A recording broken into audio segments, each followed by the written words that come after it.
सद्गुरु मार्ग दिखाते हैं, बाकी चलना तो साधक को ही पड़ता है ना।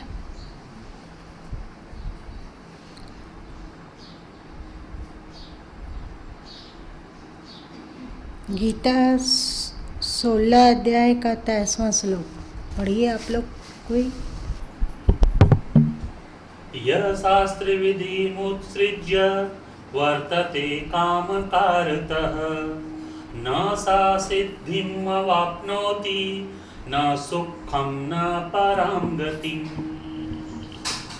जो पुरुष शास्त्र विधि को त्याग कर अपनी इच्छा से मनमाना आचरण करता है वह न सिद्धि को प्राप्त होता है न परम गति को और न सुख को ही। जो भी बात बहुत सारे लोग कहते हैं कि हम शास्त्र को नहीं मानते, नहीं मानते। बस बात खत्म। 1 मिनट में सब कुछ धराशायी। हम मानते ही नहीं है तो फिर हम शास्त्र के वचन पर चले, इसका कोई औचित्य ही नहीं है। बात खत्म करो ना, हम नहीं मानते।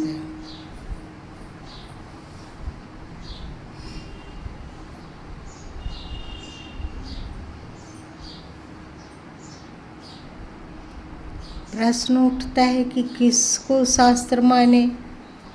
इतने शास्त्र हैं, बौद्ध लोग का अलग शास्त्र, जैन लोग का अलग शास्त्र, कबीरपंथी का अलग शास्त्र, पुरातन पंथी लोग का अलग शास्त्र, सनातनी का अलग शास्त्र, ईसाई का अलग शास्त्र, मुस्लिम का अलग, यहूदी का अलग, पारसी लोग का अलग।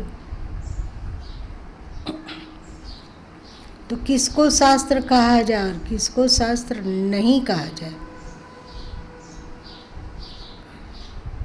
सद्गुरु ने इसके पूर्व में व्याख्या की शास्त्र के 3 शास्त्र को विधि पूर्वक माने हम हिंदुओं को खासकर, जिसमें प्रस्थान त्रयी, इसका नाम है प्रस्थान त्रयी। 3 ही मार्ग हैं। प्रस्थान मतलब गमन करने योग्य होता है ना, प्रस्थान कीजिए आप, तो 3 ही मार्ग हैं।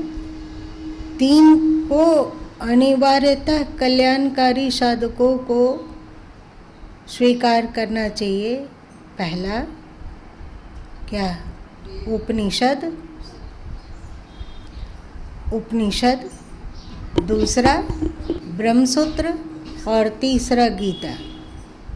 ये प्रस्थान त्रयी है, क्योंकि वेदों का सार उपनिषदों में है और उपनिषदों का सार ब्रह्मसूत्र में है और ब्रह्मसूत्र का सार गीता में है। इस तरह गीता को मान लेने पर फिर भटकने की गुंजाइश नहीं है।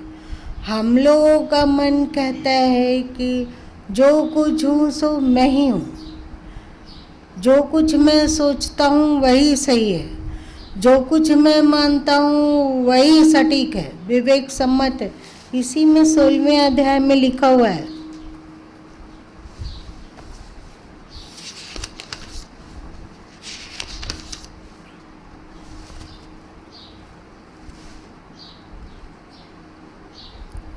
ऐसे मनुष्य कहा करते हैं कि जगत आश्रय रहित अर्थात सर्वथा सत्य और बिना ईश्वर के अपने आप केवल स्त्री पुरुष के संयोग से उत्पन्न है, अतएव केवल काम ही इसका कारण है, इसके सिवा और क्या है। बहुत सारे लोग कहते हैं ना कि संसार की निर्मिति स्त्री और पुरुष के मिलन से हुआ है, इसमें ईश्वर को कोई औचित्य ही नहीं है, अपने आप ये संसार बन गया है, ऐसा बोलते हैं। ऐसा गीता के 16वें अध्याय के 8वां श्लोक में है। वे कहते हैं इस मिथ्या ज्ञान का अवलंबन करके जिनका स्वभाव नष्ट हो गया, जो कहता है कि ईश्वर है ही नहीं, जो है सो स्त्री पुरुष है और इन लोगों के द्वारा सारी अखिल सृष्टि का निर्माण हो गया, तो पता नहीं ये लोग क्या बोलेंगे। चांद तारा भी शायद स्त्री पुरुष लोग ही जन्म दिया होगा। ग्रह नक्षत्र भी स्त्री पुरुष से ही जन्म दिया होगा, चाहे ब्लैक होल वो भी स्त्री पुरुष ही जन्म दिया होगा, अथवा तुम लोगों के अणु अणु में जो नाद है शायद उसे भी स्त्री पुरुष ही जन्म दिया होगा। उसमें जो गुरुत्वाकर्षण है, आकर्षण, कृष्ण तत्व, वो भी शायद स्त्री पुरुष ही जन्म दिया होगा। चाहे अद्भुत ऊर्जा का प्रसारण है ये समस्त ब्रह्मांड और सृष्टि, शायद वो अद्भुत ऊर्जा भी स्त्री पुरुष ही जन्म दिया होगा, है ना। तो जो लोग ऐसा मानते हैं वे इस मिथ्या ज्ञान के कारण, जिनका स्वभाव नष्ट हो गया, इस बेकार के प्रपंच के कारण जिसकी बुद्धि विवेक सब नष्ट हो चुका है, तथा जिनकी बुद्धि मंद हो गई है, वे सब का अपकार करने वाले क्रूर कर्मी मनुष्य। अपकार कैसे होता है?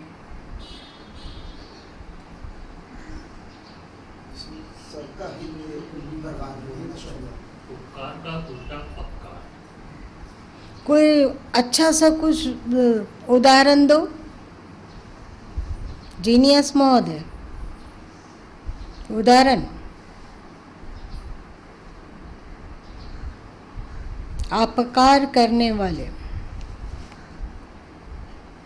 अच्छा ज्ञान बताएंगे तो सब अच्छे रास्ते में, अगर उसके कथन से लगते हैं तो सबका कल्याण है। अगर वो पटांग बोलता है सबके बीच तो उसकी बात से प्रभावित होकर जो जो उसके फेरे में पड़ेंगे, नास्तिक बनेंगे, तो सबका जीवन नष्ट होगा।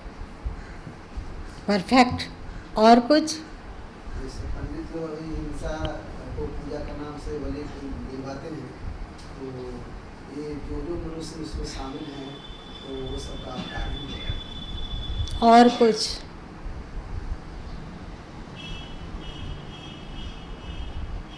ये सब जो भी कुछ होता है ना, वो सब खाने भोगने और क्या, अपने मन को अच्छा लगता है, इसका बहाना है ना। धर्म के नाम को लेकर वे अपने मन की अनगढ़ मान्यताओं को सही साबित करते हैं और एकदम गर्व के साथ करते हैं। एक पापी और ऐसे अधर्मियों में एक बड़ा बहुत भारी अंतर है। पापी ग्लानि से भरा होता है, उसके मन में एहसास होता है कि हम गलती कर रहे हैं, और एक जो उससे भी महा गिरा हुआ व्यक्ति, उसको अपनी गलती का एहसास ही नहीं होता है, वो एक शब्द में नकार देता है कि हम ईश्वर को नहीं मानते, हम शास्त्र को नहीं मानते हैं, हम ये सब नहीं मानते। तो क्या मानते हो? तो वो खुलकर नहीं बोलता है कि हम अपने मन को मानते हैं, वो खुलकर नहीं बोलता है। ये बोल देगा कि हम शास्त्र और ईश्वर को नहीं मानते हैं, मन को मानते हैं, ये भी बोलो। और उसके वचनों में इतना लच्छा होता है, लच्छेदार होता है। आगे इसी गीता में कहा गया है कि वे दम्भ के लिए यज्ञ करते हैं, दम्भ के लिए अनेक शास्त्रों को पढ़कर याद करते हैं, और दम्भ के लिए अपने को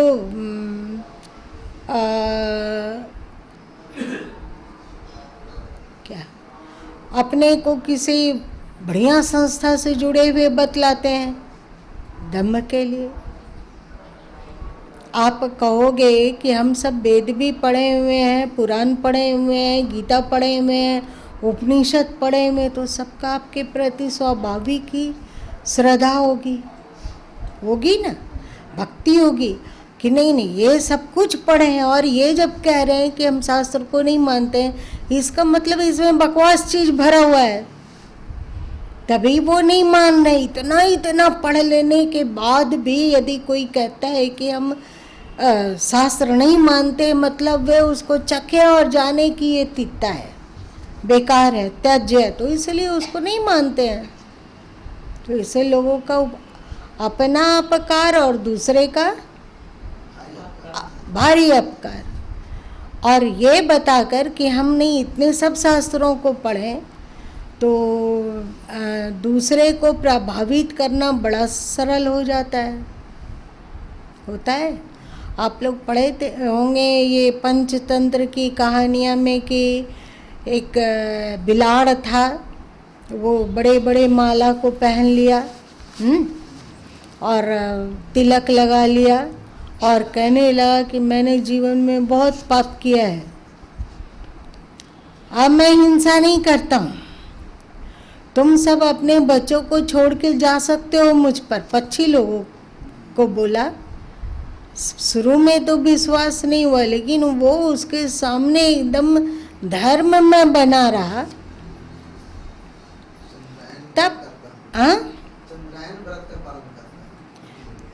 तब फिर क्या हुआ, पक्षी लोगों को उस पर भरोसा हो गया और सबके सब अपने बच्चों को उस पर छोड़कर निश्चिंत इधर उधर जाने लगे। तो ऐसे लोग धर्म का भी आडंबर करते हैं, इसलिए क्योंकि उनका विकृत मन की इच्छा पूर्ति हो सके।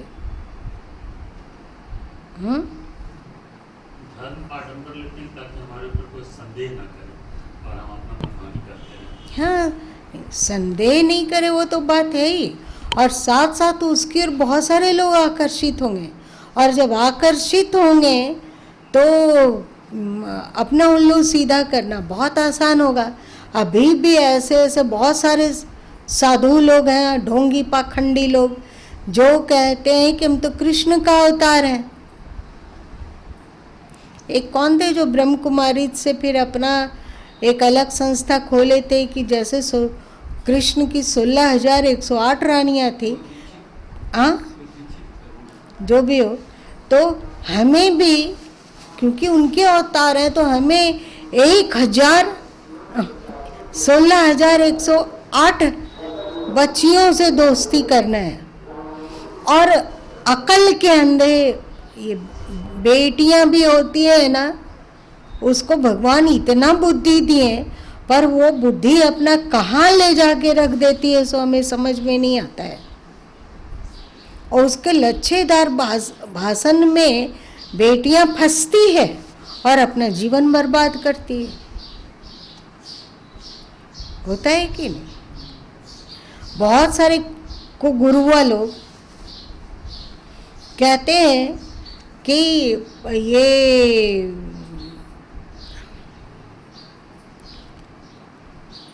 जैसे गोपियों का वस्त्र तब तक कृष्ण नहीं लौटाए जब तक कि वो पूर्ण समर्पण नहीं करी, मतलब नदी से निकलकर अपने दोनों हाथ ऊपर उठा के वस्त्र की याचना नहीं की तब तक। तो इस तरह तुम्हें भी ज्ञान तब होगा जब विवस्त्र हो जाओ। ऐसे साधु लोग भी हैं। तो बेटी लोगों को यदि बुद्धि होता तो 15, 20, 25, 50 मिल के पहले तो उसको कस के धुनाई करते हैं, लेकिन कोई नहीं ढूंढता है। नहीं ढूंढता है तो आश्चर्य लगता है। बहुत सारे लोग कहते हैं कि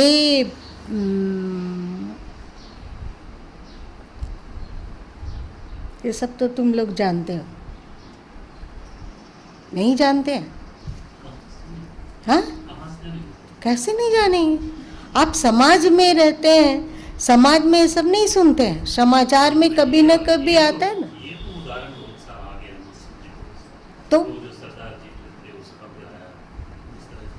तो इसका कारण क्या है? वे अपने आप को धर्मात्मा घोषित कर रहे हैं। अगर अपने आप को धर्मात्मा घोषित नहीं करते तो उनका उल्लू कैसे सीधा होता? तो दूसरों के दृष्टि में सम्मान पाने के लिए उठपटांग करते हैं और सम्मान के द्वारा सम्मान पा लेते हैं और अपनी बकवासी योजना को पूरी करते हैं।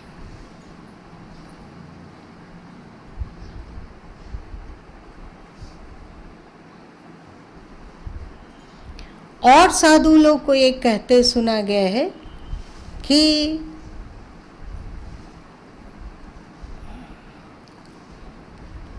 जो पराई स्त्री पे को बुरी दृष्टि से देखना पाप है, लेकिन जो भी पराई स्त्री नहीं बनी उसे देखना तो पाप नहीं ना है। तो हम ऐसे बच्ची लोगों से फ्रेंडशिप करते हैं जो पराई स्त्री नहीं बनी है। अब क्या करोगे? वो ये नहीं बोलते हैं कि अभी ये अपनी स्त्री नहीं बनी है तो उसके प्रति बुरा दृष्टिकोण क्यों रखे? नहीं, वो पराई स्त्री नहीं बनी है इसलिए बुरा दृष्टिकोण रखा जा सकता है। शास्त्र नहीं मानने से ऐसा ही होता है। तुम कहोगे कि आज के समय में तो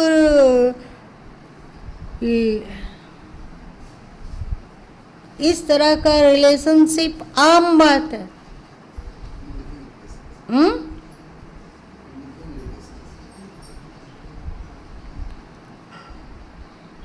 सब कोई करता है, सामान्य बात है। आप किसी भी सेलिब्रिटी को देख लो, वे लोग एक साथ 2 साल रहते हैं, 3 साल रहते हैं, 4 साल रहते हैं, फिर लड़कियां अपने रास्ते, लड़के अपने रास्ते। लेकिन ये आज के चलने से अथवा ना चलने से प्रभावित नहीं होता है।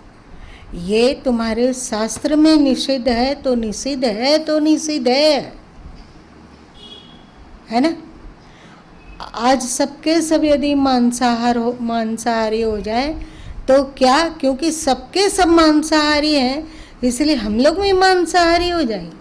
सबके सब भौतिक जगत में घूम रहे हैं, सुरा और सुंदरी के अतिरिक्त उसे कुछ नहीं दिखता है, तो क्या हम लोग भी ऐसे हो जाएंगे? तो बड़ी बात कि अब उनकी दाल तब गलेगी जब वे कहेंगे कि आज ये सब सामान्य बात है और हम शास्त्र को नहीं मानते हैं। फिर क्या होगा? लेकिन शास्त्राध्ययन करते हैं, यज्ञ में बैठते हैं, हवन में बैठते हैं और अपने को धर्मात्मा भी दिखाते हैं, लेकिन हम शास्त्र नहीं मानते हैं। बात खत्म। यहाँ उनका क्या तर्क होता है? हम शास्त्र को नहीं मानते हैं तो हम किसको मानते हैं? जिसके आधार पर करना है मन को। लेकिन वे नहीं बताते हैं कि हम अपना मन को मानते हैं। लेकिन ऐसों के झांसे में बहुत सारे पुरुष भी पढ़ते हैं और बहुत सारी बेटियां भी पढ़ती हैं, और बेटियों के लिए तो इस तरह का छल छद्म करने वाले हत्यारे और महापापिष्ट लोगों चारों तरफ से वे घिरे हुए हैं। अगर उसमें बुद्धि और विवेक नहीं हुआ तो उसके जाल में लोग फंसेंगे और दुख उठाएंगे। दोनों ही अपने संस्कार को महामलिन बनाकर धरती से विदा होते हैं।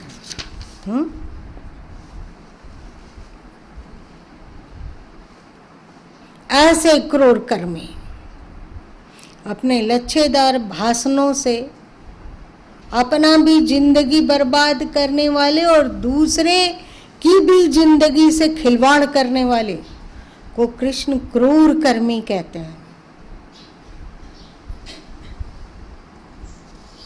मनुष्यों का केवल जगत के नाश के लिए ही समर्थ होते हैं। ये मनुष्य केवल सबको पतन की ओर घसीटने में ही समर्थ होते हैं।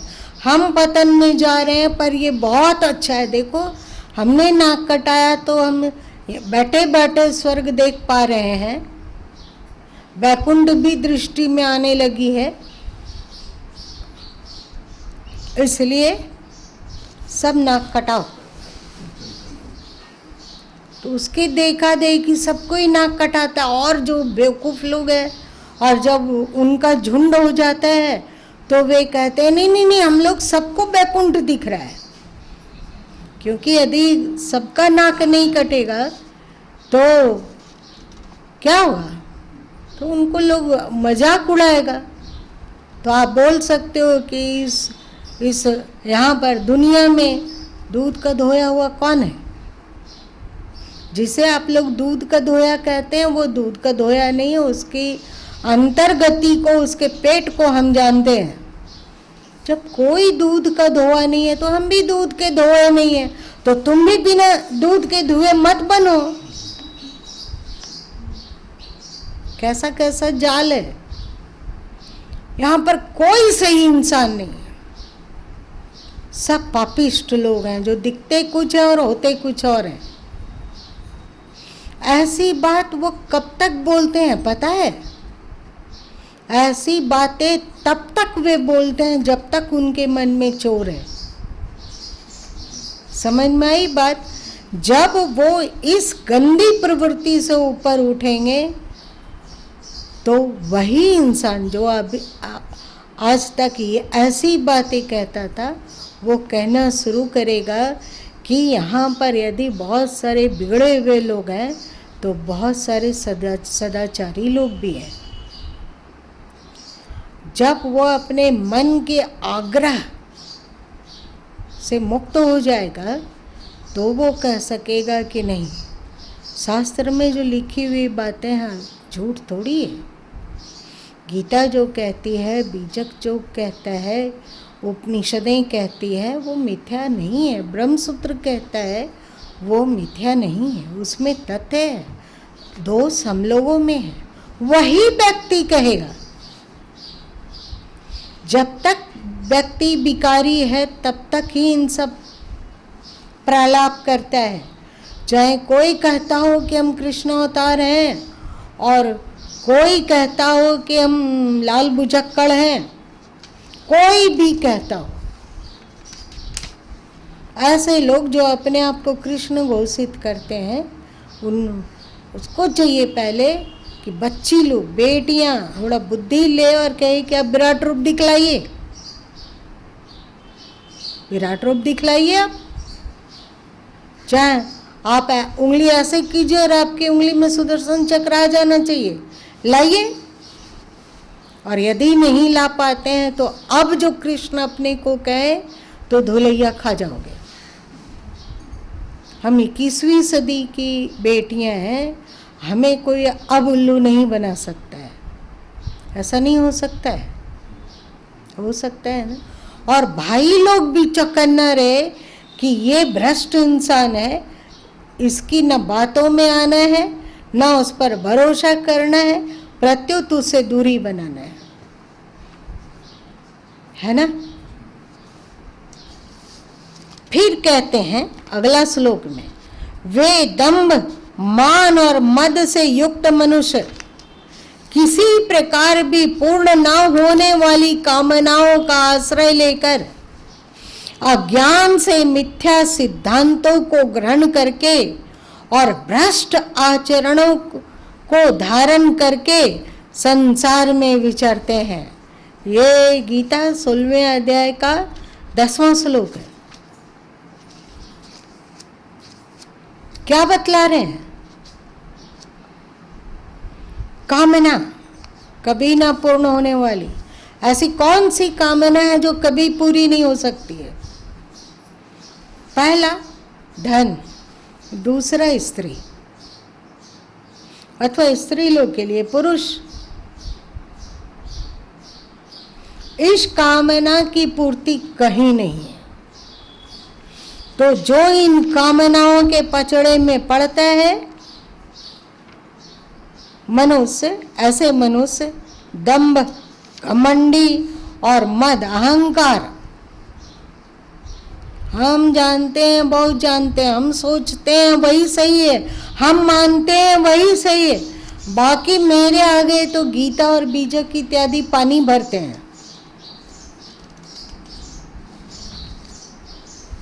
ऐसे लोग कभी ना पूर्ण होने वाली कामनाओं का आश्रय लेकर बस हमारे जीवन का लक्षण है,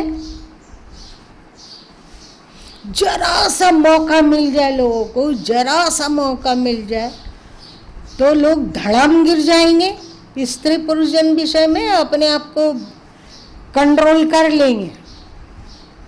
क्या करोगे बताओ, बताओ बेटी लोग, क्या करोगे? तो बेटे ही बता दो। बेटा का बाप। अच्छा, तो जिन साधुओं पर अब ये धब्बा लगा वो भी बेटी और बेटा का बाप था। तो उन लोग जो फिसले उनकी अल्पायु थी, उनके पोते पोतियां बड़े बड़े हैं।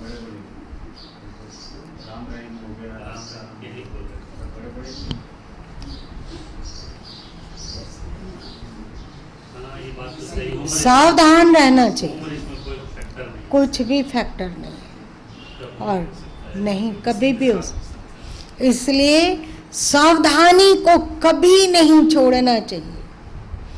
अच्छा है कि गटर में कूदकर प्राण त्याग दें, पर चरित्र कभी नहीं खोने देना चाहिए। गटर में डूबकर उसी का भक्षण करना बुरा नहीं है, पाप नहीं है, पर चरित्र को खो देना सबसे बड़ा पाप है। और तुम धर्म मानो या ना मानो, ईश्वर मानो या ना मानो, शास्त्र मानो या ना मानो, पर चरित्र को अवश्य मानो। भले ही दुनिया दुष्चरित्रता का पक्षपाती हो जाए, पर तुम कभी मत होना। चुपचाप जो बोलते हैं सो सुनो। एक व्यक्ति के लिए नहीं कह रहे हैं, सत्संगी लोगों को भी चौकन्ना रहना चाहिए।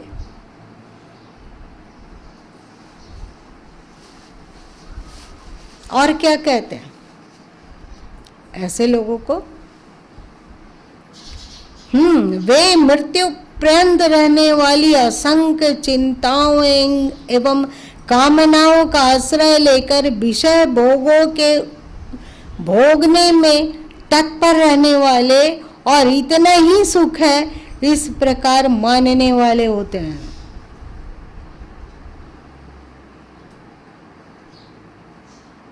इतना सुख है, इतना ही सुख, इतना ही सुख है।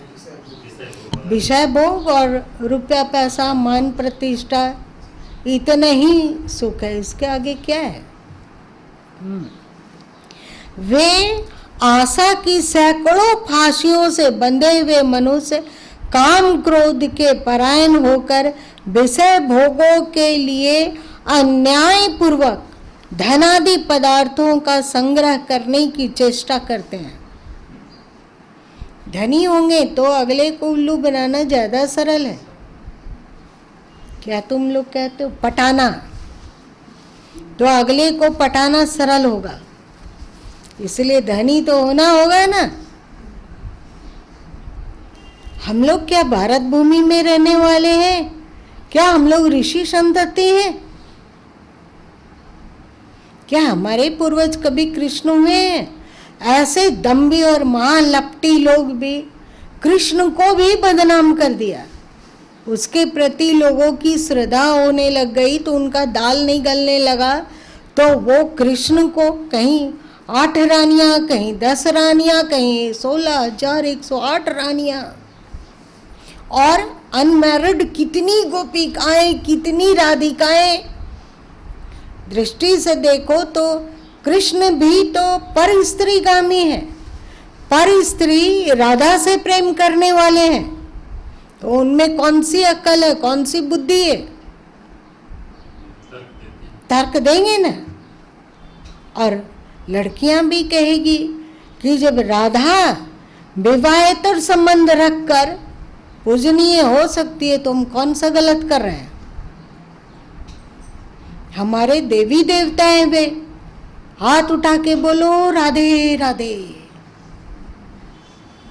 हमारी आइडियल है वो।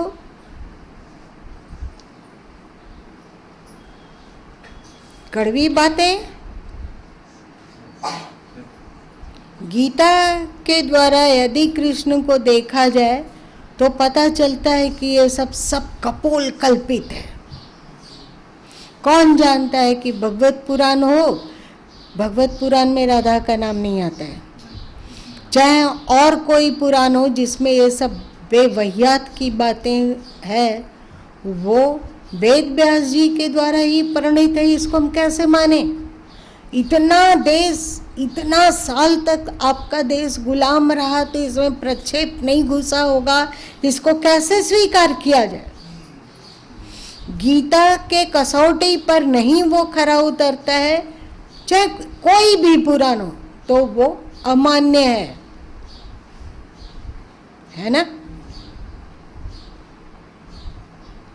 तो ये लोग अन्यायपूर्वक धन संग्रह करते हैं और अपना स्वार्थ सिद्धि हेतु कुछ भी करने को तत्पर होते हैं। ऐसे ही कुछ भी करने को तत्पर वाले लोग ही तो पुराणों में सब बेवैयात की बातें घुसाए हैं।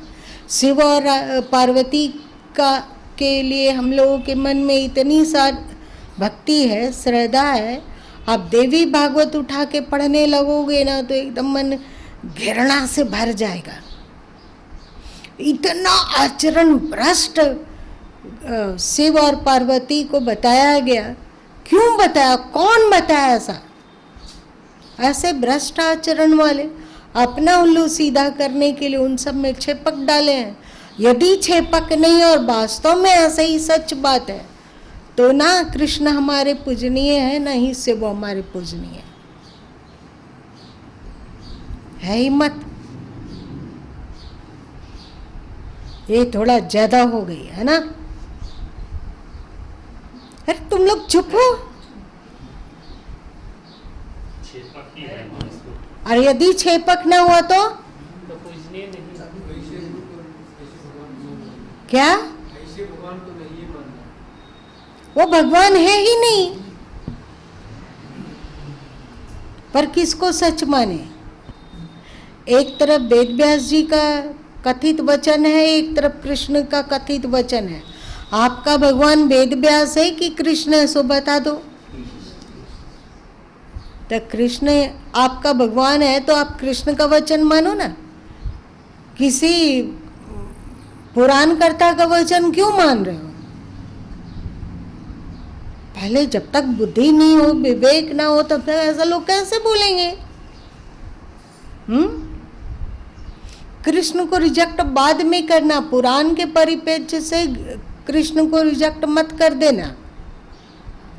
कृष्ण को जानने के लिए सबसे अच्छा है कि उनकी वाणी को देखे कि वे क्या कहते हैं। आने वाले कल में कोई कहता हो, कल्पना करने वाले बहुत होते हैं, जैसे साईं बाबा हैं, और वो क्या उस समय का जो उनका जीवनी है वो अलग है, पर जब उनके भक्तों के हाथ में जीवनी पड़ती है तो वे उसको अति रंजित, अति चमत्कारी घोषित कर देते हैं। होता है ना? कल यदि लोग कहता हो कि नहीं, गुरु माँ एकदम बहुत ही सरलता से सन्यास ले लिए, उनके जीवन में बचपन से कोई प्रतिकूलता नहीं थी। साक्षात भगवान के जीवन में कहीं प्रतिकूलता होती है क्या? और वो आकाश पाताल एक कर दे तो आप उसकी बात मानोगे कि गुरु माँ का जो पद है अथवा उनकी लिखी हुई पुस्तकें हैं उसके द्वारा गुरु माँ को ढूंढोगे?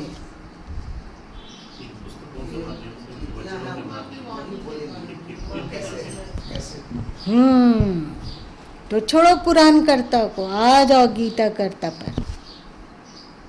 फिर कोई पाप ही नहीं होगा, इस तरह का पगलपना होगा नहीं।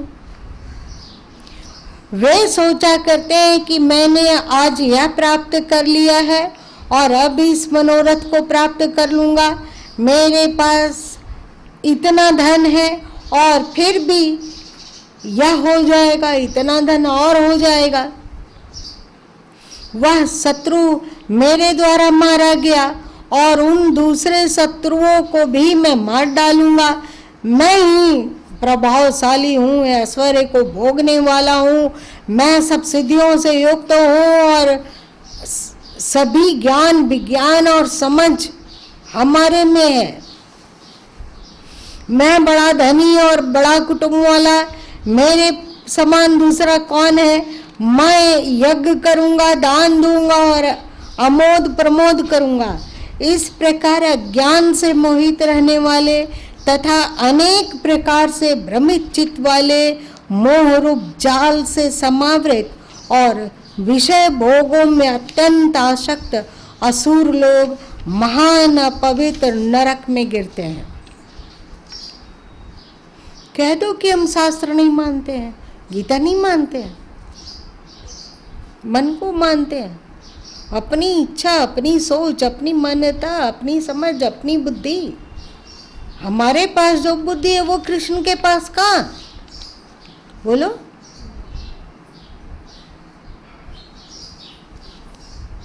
नरकों में गिरते हैं। और क्या होता है? वे अपने आप को ही श्रेष्ठ मानने वाले घमंडी पुरुष धन और मान के मद से युक्त होकर केवल नाम मात्र के यज्ञों द्वारा पाखंड से शास्त्र विधि रहित यजन करते हैं। वे अहंकार, बल, घमंड, कामना और क्रोधादि के परायण और दूसरों की निंदा करने वाले पुरुष अपने और दूसरों के शरीर में स्थित मुझ अंतर्यामी से द्वेष करने वाले होते हैं। उन द्वेष करने वाले पापाचारी और क्रूर कर्मी नराधमों को मैं संसार में बार बार आसुरी योनियों में ही डालता हूं। कोई सो तो नहीं रहे हो? अच्छा है कि ये सब सुनने से अच्छा क्या करें, नींद आ गई थी, नहीं सुन सके। बोरिंग लगेगी तो चट से सो जाओगे, क्योंकि आपके मन के विपरीत जो है। हे अर्जुन, वे मूढ़ मुझको ना प्राप्त होकर ही जन्म जन्म में आसुरी योनि को प्राप्त होते हैं, फिर उससे भी अति नीच गति को ही प्राप्त होते हैं, अर्थात घोर नरकों में पड़ते हैं। काम, क्रोध और लोभ, ये 3 प्रकार के नरक के द्वार आत्मा का नाश करने वाले, अर्थात उसको अधोगति में ले जाने वाले हैं। अतएव इन तीनों को त्याग कर देना चाहिए। हे अर्जुन, इन तीनों नरक के द्वारों से मुक्त पुरुष अपने कल्याण का आचरण करता है। कौन लोग अपने कल्याण का आचरण करता है? जो काम, क्रोध, लोभ पर विजय प्राप्त किया। समझ में आई? जो कहता है कि हम धर्मात्मा हैं पर काम, क्रोध और लोभ में आसक्त हैं, वो कभी धर्मात्मा हो ही नहीं सकता है। कृष्ण ऐसा कहते हैं, क्योंकि काम, क्रोध, लोभ से मुक्त हुए बिना कोई कल्याणकारी प्रवृत्ति में प्रवृत्त हो ही नहीं सकता है। इन तीनों के रहते यदि वह इन तीनों में किसी में भी रस ले रहा हो, रस लेना, जन्म जन्म के स्वभाव संस्कार के कारण काम आ गया, क्रोध आ गया, लोभ आ गया, तो कोई बिगाड़ नहीं है। पर यदि तुम उसमें रस लेकर उसको स्वीकार करते हो अथवा उसमें तुम्हारी रस बुद्धि है, तो कहीं गति नहीं, कहीं नहीं। चाहे पूरा तीर्थ घुमाओ, चाहे आकाश, पाताल, ग्रह, नक्षत्र सबकी बात जानो, चाहे कितना ही बुद्धिमान हो, कितना ही विद्वान हो, पर काम, क्रोध, लोभ के रहते व्यक्ति अपना कल्याण नहीं कर सकता है। सबसे पहले उसमें जो रस बुद्धि है उसका त्याग होना चाहिए, है ना। जो पुरुष शास्त्र विधि को त्याग कर अपने इच्छा से मनमाना आचरण करता है,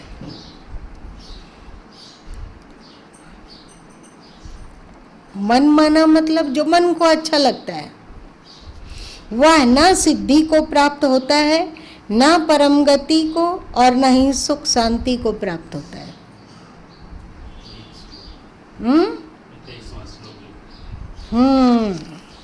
इसलिए तेरे लिए इस कर्तव्य और अकर्तव्य की व्यवस्था में शास्त्र ही प्रमाण है। कौन सा शास्त्र? 15वां अध्याय का 20वां श्लोक क्या कहता है? गीता सुगीता कर्तव्य किम अन्य शास्त्र विस्तरे है ना। 20वां, हे निष्पाप अर्जुन, इस प्रकार यह अति रहस्य युक्त गोपनीय शास्त्र मेरे द्वारा कहा गया। इसको तत्व से जानकर मनुष्य ज्ञानवान और कृतार्थ हो जाता है। ये शास्त्र कृष्ण के द्वारा कहा गया। कौन सा? दम्भ, ठीक से बोलो ना, इतना क्या है? गीता सुगीता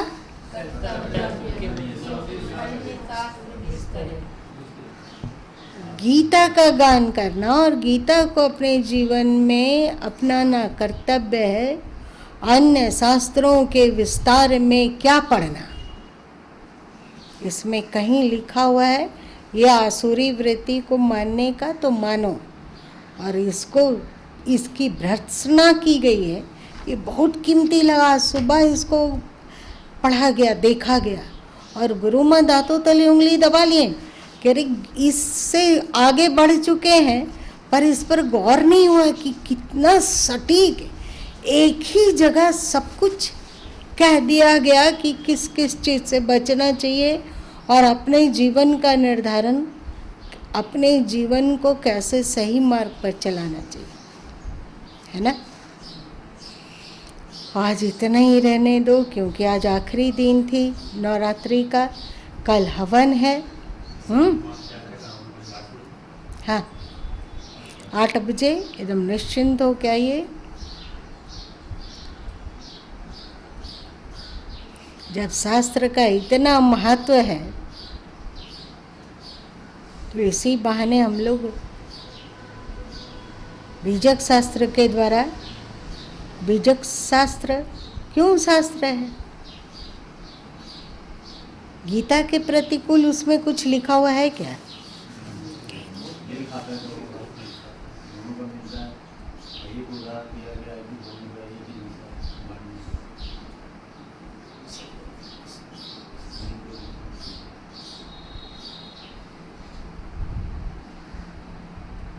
पर कृष्ण से भी श्रेष्ठ कबीर लगते हैं। क्यों? इस पर फिर कभी चर्चा करेंगे।